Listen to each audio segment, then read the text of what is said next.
All right, so we're diving deep today into this whole Israel-Hamas ceasefire situation. Okay. We've got some excerpts here from a CBS News article, and the title is really something, Israel-Hamas truce deal brings hope, but no peace and no reunions yet. Wow. Yeah. So it sounds like we've got a lot to unpack here. Definitely a lot of layers to this one. Yeah, for sure. So what are your initial takeaways when you hear that title, hope but no peace? Well, I mean, first of all, it kind of just grabs you, right? Like, it really sets the stage for how fragile everything is right now. Right. It's hopeful, sure, but it's not a resolution, It's like a pause, not a full stop. You know what I think is interesting?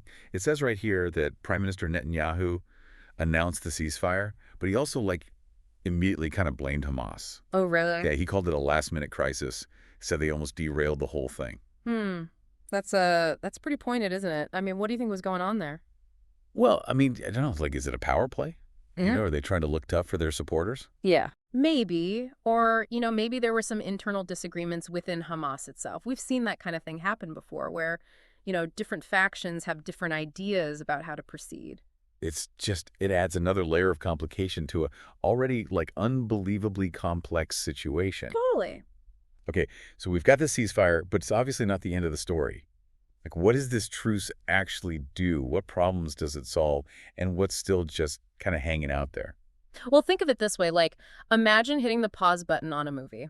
The fighting stops, which is the most important thing, obviously, but the plot is still there. Right. This ceasefire, it creates a space, It's a chance for them to maybe actually talk to each other and try to work through some of these root issues. But, I mean, come on. Are we really going to see them solve the Jerusalem issue or Palestinian statehood or settlements? Well, probably not right away, but at least there's a chance for dialogue. And even that is a big step, Okay, I see your point. Because without this pause, without this ceasefire, the violence would just keep escalating, and nobody wants that. Yeah, and it's not just about the political stuff, right? Like the article talks about these families who are still separated. They have been reunited with their loved ones. Oh, gosh, yeah. I hadn't even thought about that aspect of it. That must be just heartbreaking. I know, right?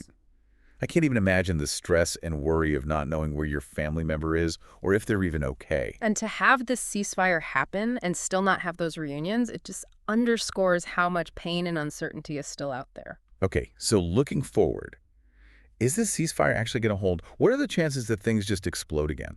Honestly, it's really shaky.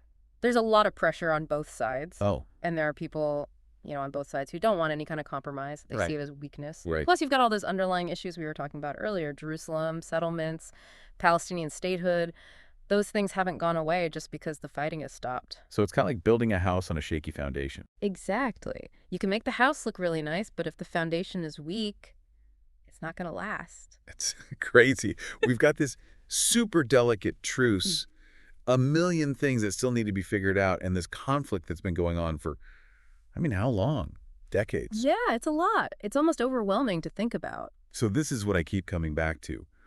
What will it really take to get some kind of lasting peace in this region? That's the million-dollar question, right? And I don't think there's an easy answer. But maybe we need to start by thinking about what security really means, for both sides. What do you mean? Well, how can both Israelis and Palestinians feel safe? How can they have their basic needs met and feel like their concerns are being addressed without having to resort to violence? It's a tough problem, but I think recognizing that both sides have legitimate concerns is a good starting point. That's a really interesting way to look at it.